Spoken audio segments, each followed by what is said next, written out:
Hello పిల్లలు, praise Lord. Welcome to kid story time. పిల్లలు, ఈ రోజు లెసన్ కి మీరందరు రెడీగా ఉన్నారు కదా? Okay, let's start. పిల్లలు, ఒక ఊర్లో ఒక పెద్ద బిజినెస్ మ్యాన్ ఉన్నాడు. అతని పేరు నితిన్. ఈ అంకుల్ వాళ్ళ ఆఫీస్లో చాలా మంది ఎంప్లాయీస్ వర్క్ చేస్తూ ఉంటారు పిల్లలు. అయితే ఒకరోజు నితిన్ అంకుల్ వాళ్ళ ఎంప్లాయీస్కి ఒక గుడ్ న్యూస్ చెప్తాడు. అదేంటంటే, రేపు మీ అందరికీ నేను ఒక మంచి డిన్నర్ ఇవ్వాలని ఆశపడుతున్నాను. మీరు మన కంపెనీలో చాలా నమ్మకంగా చాలా కష్టపడుతున్నారు కాబట్టి మీ అందరినీ ఒక పెద్ద హోటల్కు తీసుకెళ్ళి గ్రాండ్ పార్టీ ఇవ్వాలని అనుకుంటున్నాను. కాబట్టి మీరు అందరూ తప్పకుండా రావాలి. మర్చిపోకండి, మీరు వచ్చేటప్పుడు మీ ఫ్యామిలీస్తో రావాలి అని చెప్పాడు పిల్లలు. ఈ విషయం అందరికీ చాలా హ్యాపీగా అనిపించింది. ఓకే సార్, తప్పకుండా వస్తాం అని ఎంప్లాయీస్ అందరూ కూడా చెప్పారు పిల్లలు. ఆ ఎంప్లాయీస్లో సునీల్ అంకుల్ అనే ఒక అంకుల్ ఉన్నాడు పిల్లలు. ఇంటికి వెళ్ళాక సునీల్ అంకుల్ ఈ గుడ్ న్యూస్ని వాళ్ళ వైఫ్కి చెప్తాడు పిల్లలు. వెంటనే వాళ్ళ వైఫ్ అంటది, ఏంటండి అంత పెద్ద సార్ మిమ్మల్ని డిన్నర్కి ఇన్వైట్ చేశాడా? పెద్ద హోటల్కి తీసుకెళ్తాడా? నాకు కూడా రావాలని అనిపిస్తుందండి అని చెప్పింది పిల్లలు ఆంటీ. సునీల్ అంకుల్ అన్నాడు, నీకు కూడా రావాలని అనిపిస్తుందా? నీకు గుడ్ న్యూస్ చెప్పనా? మా సారు ఆ పార్టీకి వచ్చేటప్పుడు మమ్మల్ని మాత్రమే కాదు మన ఫ్యామిలీస్ని కూడా తీసుకురమ్మని చెప్పాడు. కాబట్టి నువ్వు కూడా ఈ పెద్ద పార్టీలో పార్టిసిపేట్ చేయొచ్చు అని చెప్పాడు పిల్లలు.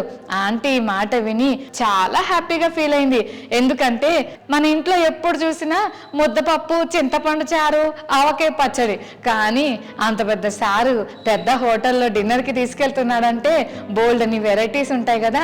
చికెన్ కూర, మటన్ కూర, చేపల కూర, బోల్డ్ వెరైటీస్ ఉంటాయి. నేనైతే ఫుల్గా ఎంజాయ్ చేస్తాను అని ఆంటీ చాలా హ్యాపీగా ఫీల్ అయింది. నెక్స్ట్ రోజు ఈవినింగ్ అందరూ రెడీ అయిపోతున్నారు. ఎందుకు పిల్లలు? ఎస్, ఆ పార్టీకి వెళ్ళాలని. మీరందరూ ఆఫీస్కి వస్తే అక్కడి నుంచి మనందరం కలిసి ఆ డిన్నర్కి వెళ్దామని చెప్పారు పిల్లలు. మరి అందరూ టైంకి ఆఫీస్కి వచ్చేసారు. మరి నితిన్ సార్ వచ్చారు పిల్లలు.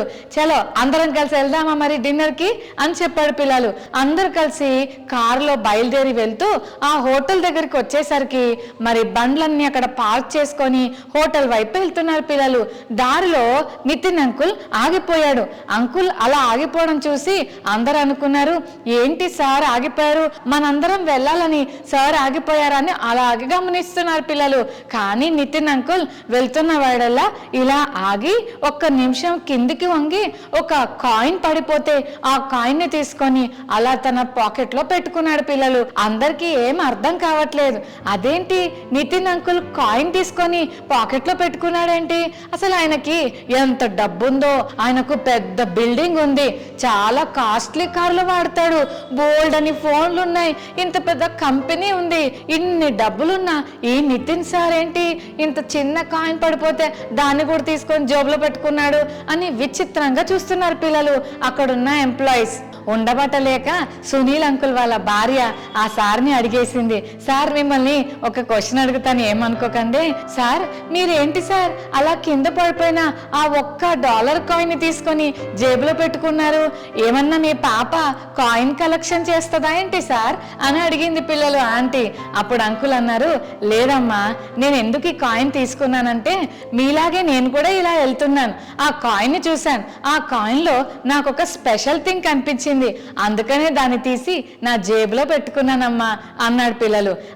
ఏం స్పెషల్ కనిపించింది సార్? ఆఫ్టర్ ఆల్ అదొక $1 కాయినే కదా సార్. అప్పుడు అంకుల్ అన్నాడు, లేదు లేదు, ఒకసారి ఈ కాయిన్ ని జాగ్రత్తగా చూడు అని అన్నాడు పిల్లలు. ఆ కాయిన్ లో ఏముంది సార్? మన దేశపు ప్రెసిడెంట్ పిక్చర్ ఉంది, అదేనా అని అడిగింది పిల్లలు.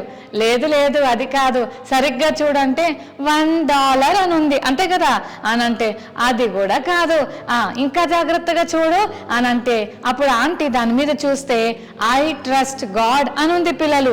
వెంటనే ఆంటీ అనింది, ఐ ట్రస్ట్ గాడ్ అని ఉంది సార్ అని చెప్పింది పిల్లలు. నితిన్ అంకుల్ అన్నాడు, ఎస్ దట్స్ రైట్, అందుకే దాన్ని తీసి నా జేబులో పెట్టాను. ఎందుకంటే ఐ ట్రస్ట్ గాడ్ అని నేను చూసిన తర్వాత దాన్ని అలాగే ఇగ్నోర్ చేసి నేను వెళ్ళిపోతే దేవుణ్ణి నేను నమ్మినట్టు ఎలా అవుతుంది? నేను దేవుణ్ణి నమ్మాను అని చెప్పడానికి, ఆ మాట నా లైఫ్లో ఎస్ అని చెప్పడానికి ఆ కాయిన్ తీసి నా జేబులో పెట్టుకున్నానమ్మా. నా దగ్గరున్న డబ్బుతో పోల్చుకుంటే ఈ కాయిన్ నా లైఫ్లో ఎంత కానీ ఇందులో ఉన్న మాట చాలా పవర్ఫుల్.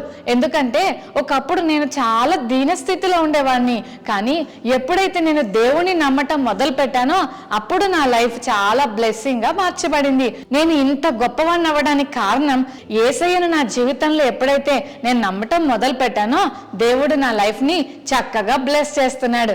అందుకనే ఐ ట్రస్ట్ గాడ్. ఆ యేసయ్యని నమ్మటం వల్ల నా లైఫ్ ఇంత గ్రేట్ గా మార్చబడింది అని చెప్పాడు పిల్లలు. వెంటనే ఆంటీ అనింది, నిజమే సార్, మీరు ఇంత గొప్ప వాళ్ళు అవ్వడానికి ఆ దేవుడిని నమ్ముకోవడమేనా? నేను కూడా ఆ యేసయ్యని నమ్ముకుంటాను సార్, నాకు కూడా దేవుడి మీద బోల్డంత విశ్వాసం కలిగింది మీరు చెప్తున్న మాటలు వింటుంటే అని చెప్పింది పిల్లలు. వెరీ గుడ్ అమ్మా, పదండి మనందరం భోజనానికి వెళ్దామని వాళ్ళందరినీ హోటల్కి తీసుకెళ్లి చక్కటి భోజనం పెట్టాడు పిల్లలు. నిజమే కదా, మనం ఎంత దీన స్థితిలో ఉన్నా ఆ యేసయ్య మీద మనకున్న నమ్మకాన్ని బట్టి దేవుడు మనల్ని గొప్పవారిగా చేస్తాడు పిల్లలు. ఓకేనా పిల్లలు? బైబిల్ గ్రంథంలో కూడా ఒక ఆంటీ ఉంది. ఆ ఆంటీ పేరు బైబిల్లో రాయబడలేదు, కానీ ఆ ఆంటీ వాళ్ళ హస్బెండ్ ఎవరో కాదు పిల్లలు, గ్రేట్ ప్రాఫెట్ ఎలీషా అంకుల్ వాళ్ళ దగ్గర డిసైపుల్ గా ఉన్నాడు. ఎలీషా అంకుల్ దగ్గర బోల్డ్ అన్ని విషయాలు నేర్చుకుంటున్నాడు ఈ శిష్యుడు. అయితే ఎలీషా అంకుల్ దగ్గర ఉన్న ఆ శిష్యుడు చాలా అప్పులు చేసి అంకుల్ చనిపోయాడు. ఆ అప్పులు తీర్చడం ఆ ఫ్యామిలీ వల్ల అవ్వట్లేదు పిల్లలు. ఎప్పుడైనా ఎవరి దగ్గరైనా మనం ఏదైనా తీసుకుంటే నాది నాకు ఇచ్చేయి అని వాళ్ళు అడుగుతుంటే ఇవ్వలేని స్థితిలో ఉంటే ఎంత ఇన్సల్టింగ్ గా, ఎంత షేమ్ఫుల్ గా అనిపిస్తుందో కదా పిల్లలు. మరి నిజంగానే ఆంటీ లైఫ్ లో కూడా అప్పుల వారు వచ్చి అప్పులు అడుగుతున్న ప్రతిసారి కట్టలేక ఏం చేయాలో అర్థం కాక చాలా బాధపడుతుండేది పిల్లలు. ఒక రోజు కొంతమంది ఆంటీ వాళ్ళ ఇంటికి వచ్చి డోర్ నాక్ చేశారు. ఎవరొచ్చారబ్బా అని డోర్ తీస్తే బయట ఇంకెవరు, అప్పులోళ్ళు వచ్చారు పిల్లలు. అమ్మ బాబోయ్, అప్పులోళ్ళు వచ్చారు, ఇప్పుడు వీళ్ళకి నేను ఏమని చెప్పాలి అని ఆంటీ ఆలోచిస్తుంటే ఆ అప్పులోళ్ళు ఏమన్నారో తెలుసా? అమ్మా, ఇంకెన్ని రోజులు వెయిట్ చేయమంటావు? ఎప్పుడు కడతావు? మా డబ్బులు కడతావా లేదా? నువ్వు కట్టకపోతే చెప్పు, నీ దగ్గర ఉన్న 2 కొడుకుల్ని నేను తీసుకొని వెళ్ళిపోతాను, పని చేపించుకొని వాళ్ళ డబ్బులన్నీ నేను తీసుకొని అప్పు తీరిన తర్వాత నీ పిల్లల్ని నీకు ఇస్తా, అంతవరకు కూడా మీ పిల్లల్ని మేము తీసుకొని వెళ్ళిపోతామమ్మా అని చాలా సీరియస్ గా చెప్పారు పిల్లలు. ఏం చేయాలో ఈ ఆంటీకి అర్థం కాలేదు. అసలే అంకుల్ లేడు, ఇంట్లో కూడా సరైన ఫుడ్ లేదు. ఎంత పేదరికంలో ఉన్నా ఆ 2 కొడుకులను చూసి ఏదో తన జీవితాన్ని గడుపుతున్న ఈ ఆంటీ చాలా బాధపడుతూ ఏం చేయాలో అర్థం కాక తప్పకుండా కడతాను బాబు అని చెప్పి ఆంటీ పరిగెత్తుకుంటూ ప్రవక్త అయిన ఎలీషా అంకుల్ దగ్గరకు వెళ్ళింది పిల్లలు. అంకుల్ ఆంటీ ముఖం చూడగానే బాధగా ఉన్నావేంటమ్మా, ఏమైనా ప్రాబ్లమ్సా అని అడిగాడు పిల్లలు. అవునయ్య గారు, నేను చాలా ప్రాబ్లమ్స్ లో ఉన్నాను అని చెప్పింది పిల్లలు. ఎలీషా అంకుల్ ఆంటీని 2 క్వశ్చన్స్ వేశాడు. అదేంటంటే, అమ్మా నీ దగ్గర ఏముంది అని ఫస్ట్ అడిగాడు. ఆ తర్వాత వెంటనే అమ్మా నా నుంచి నీకు ఏ హెల్ప్ కావాలి అని అడిగాడు పిల్లలు. మనమైతే నీకేం కావాలి అని అడిగితే చాలు, నాకా బార్బీడాల్ కావాలి, రిమోట్ కంట్రోల్ కార్ కావాలి, కిచెన్ సెట్ కావాలి, మంచి వాచ్ కావాలి, మంచి చెప్పులు కావాలి, మంచి డ్రెస్ కావాలి అని రకరకాల కోరికలు కోరుకుంటాం కదా. కానీ ఆంటీ ఆ క్వశ్చన్కు ఆన్సర్ చేయలేదు పిల్లలు. తన దగ్గర ఏముందో ఉన్నది ఉన్నట్టుగా చెప్పేసింది పిల్లలు. కొన్నిసార్లు ఫ్రెండ్స్ ముందు మన దగ్గర డబ్బులు లేవని, టాయ్స్ లేవని చెప్తే మనల్ని చీప్గా చూస్తారని, మా ఇంట్లో అన్ని టాయ్స్ ఉన్నాయి తెలుసా, మా డాడీ నాకు చాలా టాయ్స్ కొనిపించాడు అని అబద్ధాలు చెప్పి గొప్పవారమని అనిపించుకోవడానికి ట్రై చేస్తాం. కానీ ఆంటీలో ఉన్న గొప్ప విషయం ఏంటంటే సిగ్గుపడకుండా ఉన్నది ఉన్నట్లుగా ఏముందో అది చెప్పింది. అయ్యగారు నా దగ్గర నూనె కుండ తప్ప ఇంకేమి లేదు సార్ అని చెప్పింది పిల్లలు. వెంటనే ప్రవక్త అయిన ఎలీషా అన్నాడు, ఓకే అమ్మా డోంట్ వరీ, ఇంటికి వెళ్ళి నీ 2 కొడుకుల్ని తీసుకొని చుట్టుపక్కనున్న వాళ్ళందరి ఇళ్ళకు వెళ్ళి ఖాళీ పాత్రలు అడిగి ఇంటికి తీసుకొని రా, ఓకేనా? అన్ని పాత్రలు తీసుకొచ్చి మీ ఇంట్లో పెట్టుకున్న తర్వాత మీ 2 కొడుకుల్ని ఇంట్లోకి పిలిచేసి డోర్ వేసేసేయి అని చెప్పాడు పిల్లలు. ఆ డోర్ వేసిన తర్వాత నీ దగ్గర ఉన్న ఆ ఆయిల్ జార్లో నుంచి ఆయిల్ ఎంటీ జార్స్ లోకి పోసేసాయి. అప్పుడు ఎంత ఆయిల్ వస్తే అంత ఆయిల్ అమ్ముకొని మీ అప్పులన్నీ తీర్చుకోండి అని చెప్పాడు పిల్లలు. నిజంగా ఆ ప్రవక్త మాట చెప్తుంటే మనకి ఎన్ని డౌట్లు వస్తాయో కదా. మనమైతే సార్ మీకేమన్నా బుర్రదా, ఇంత కొంచెం నూనె ఎన్ని జార్లు నింపుతాం సార్ అని నవ్వుకుంటాం, ఎగతాళి చేస్తాం. కానీ ఆంటీ ఎంత చక్కగా దేవుని సేవకుని మాటను నమ్మిందో కదా. పిల్లలు, ఇందాక మనం విన్నాం కదా, నితిన్ అంకుల్ ఏమన్నాడు? ఐ ట్రస్ట్ గాడ్ అన్నాడు. అలాగే ఈ ఆంటీ కూడా ఐ ట్రస్ట్ గాడ్ అని నమ్మి దేవుని సేవకుని మాటను నమ్మి ఎట్లా చెప్తే అట్లా ఇంటికి వెళ్ళి తన 2 కొడుకుల్ని పిలిచి మన చుట్టుపక్కనున్న ఆంటీస్ వాళ్ళ ఇంటికి వెళ్ళి ఎవరెవరింట్లో ఖాళీ గిన్నెలు ఉన్నాయో అన్ని తెచ్చేయండి నాన్న అని చెప్పింది పిల్లలు. అప్పుడు ఆ 2 అన్నయ్యలు అందరి ఇళ్ళకెళ్ళి, ఆంటీ మీ ఇంట్లో ఖాళీ పాత్రలు ఉంటే మాకు ఇవ్వరా, మీ ఇంట్లో ఖాళీ పాత్రలు ఉంటే ఇవ్వండి అని మళ్ళీ ఇచ్చేస్తాం ఆంటీ అని అందరి దగ్గర అడిగి తీసుకొని వచ్చారు. ఇల్లంతా ఖాళీ పాత్రలతో నింపారు పిల్లలు. మీరిద్దరు లోపలికి వచ్చేయండి, మనం డోర్ వేసేద్దాం అని ఇంటి డోర్ క్లోజ్ చేశారు. నిజమే పిల్లలు, దేవుడు పరలోకం నుంచి మన జీవితంలో అద్భుతం చేయాలి అని అంటే ఈ వరల్డ్లీ డోర్స్, లోక సంబంధమైన తలుపులు మనం ఎప్పుడైతే మూసేస్తామో పరలోక సంబంధమైన తలుపులు అప్పుడు తెరవబడతాయి. నిజంగా ఆంటీ దేవుని సేవకుడు చెప్పినట్లుగానే డోర్స్ క్లోజ్ చేసి తన 2 కొడుకుల్ని ఇంట్లోకి తీసుకువెళ్ళి ఆ జార్స్ అన్ని అలా పేర్చి పెట్టారు. పిల్లలు, నాన్న మీరిద్దరు ఏం చేస్తారంటే ఇప్పుడు నేను విశ్వాసంతో ఈ ఆయిల్ ని ఎంటీ జార్స్ లోకి వేస్తున్నా, మీరు ఒకటి తర్వాత ఒక జార్ తీసుకొచ్చి పెడతా ఉండండి అని చెప్పింది పిల్లలు. ఓకే మమ్మీ అన్నారు ఆ అన్నయ్యలు. ఇక ఆంటీ ముందే మనసులో ఐ ట్రస్ట్ గాడ్ అని విశ్వాసంతో ఆంటీ ఆయిల్ పోయడం స్టార్ట్ చేసింది. నిజంగా పిల్లలు, దేవుడు ఎంత అద్భుతం చేశాడో తెలుసా? ఆంటీ దగ్గర ఉన్న జార్లో ఉన్న ఆ కొంచెం నూనె ఎన్ని జార్స్ నిండిపోయాయో. నెక్స్ట్ నెక్స్ట్ అంటుంటే అన్నలిద్దరు కూడా జార్స్ తీసుకొచ్చి పెడుతున్నారు. ఇంకొక అన్న ఫిల్ అయిపోయిన జార్లు తీసుకెళ్లి పక్కన పెడుతున్నాడు. వాళ్ళందరూ జార్స్ నింపుతా ఉంటే ఫుల్ అయిపోయినాయి. ఇంకేమన్నా ఖాళీ జార్స్ ఉంటే పట్టుకొని రండి త్వరగా అని అంటుంటే అన్నయ్యలు ఇద్దరు అన్నారు, మమ్మీ ఇంకా ఖాళీవేమి లేవు మమ్మీ, మొత్తం ఫిల్ అయిపోయాయి మమ్మీ, ఇంకా ఒక్క ఎంటీ జార్ కూడా లేదు మమ్మీ అని చెప్పారు. వెంటనే ఆయిల్ ఆగిపోయింది. దేవుడు అద్భుతం చేశాడు. వాళ్ళ ఇంట్లో ఉన్న ఎంటీ వెజల్స్ అన్నిటినీ ఫిల్ చేశాడు. పిల్లలు, మీకు ఒక సీక్రెట్ తెలుసా? ఆంటీ ఇంట్లో ఉన్న ఎంటీ జార్స్ ఫిల్ అవ్వడానికి గల కారణం ఏంటంటే ఆంటీ మనసులో ఐ ట్రస్ట్ గాడ్, దేవుని మీద నేను విశ్వాసం ఉంచుతున్నానని ఎప్పుడైతే ఆంటీ దేవుని మాటను నమ్మిందో దేవుడు ఆంటీ కుటుంబంలో గ్రేట్ మిరకల్ చేశాడు. నిన్నటి వరకు అప్పులలో వచ్చి ఆంటీని ఎంత ఇన్సల్టింగ్ గా మాట్లాడారో, కానీ మరుసటి రోజు నుంచి ఆంటీ ఏం చేసిందో తెలుసా? మా ఇంట్లో ఆయిల్ అమ్ముతున్నా, మీకు ఎవరికైనా ఆయిల్ కావాలంటే రండి, మా ఇంట్లో ఆయిల్ ఉంది అని చెప్పి అందరికీ అనౌన్స్మెంట్ చేశారు. చుట్టుపక్కల ఉన్న వాళ్ళందరూ కూడా వచ్చి మాకు కావాలి ఆయిల్, మేము కొనుక్కుంటాం డబ్బులు ఇచ్చి అని అందరూ లైన్ గా వచ్చి ఆంటీ దగ్గర డబ్బులు ఇచ్చి ఆయిల్ కొనుక్కోవడం మొదలు పెట్టారు. అలా చేయడం వల్ల ఆంటీకి బోల్డ్ అని డబ్బులు వచ్చాయి. ఈ డబ్బులతో ఆంటీ వాళ్ళు అప్పులు తీర్చుకున్నారు. అంతేకాదు మిగిలిన డబ్బులతో హ్యాపీగా బ్రతికేశారు. ఎంత గ్రేటో కదా పిల్లలు, దేవుడు ఎంత అద్భుతం చేశాడు కదా.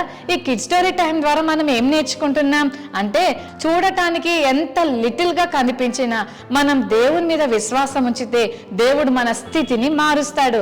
నితిన్ అంకుల్ అది డాలరే కదా అని ఇగ్నోర్ చేయలేదు.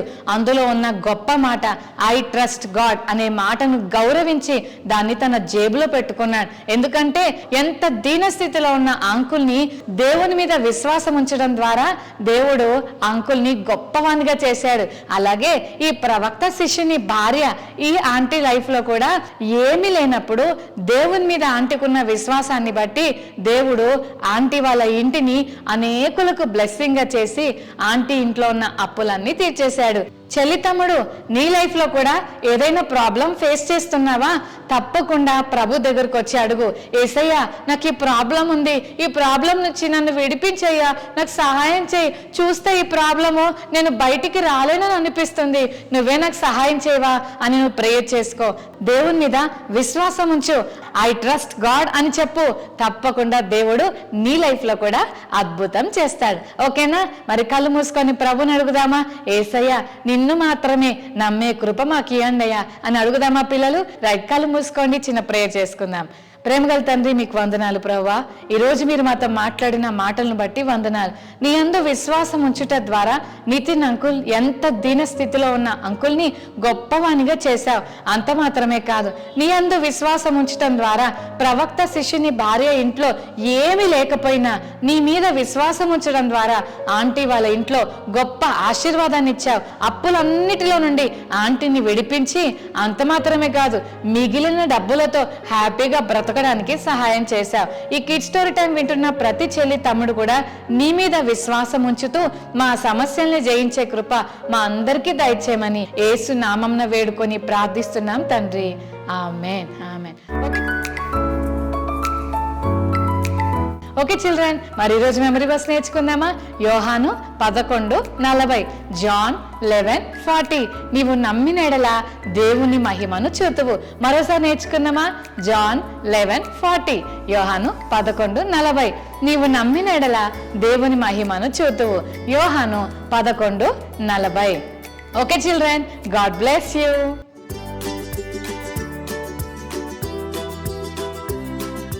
నితిన్ అంకుల్ ఏమి చూసి ఆగిపోయాడు? ఆ కాయిన్ మీద ఏమి రాసి ఉంది? ఆంటీకి సమస్య వచ్చినప్పుడు ఎవరి దగ్గరకు వెళ్ళింది? ఎలీషా అంకుల్ ఆంటీని ఏ ప్రశ్నలు అడిగారు? ఈ కిడ్ స్టోరీ టైం ద్వారా మనం ఏమి నేర్చుకుంటున్నాం? Okay children, God bless you. Bye.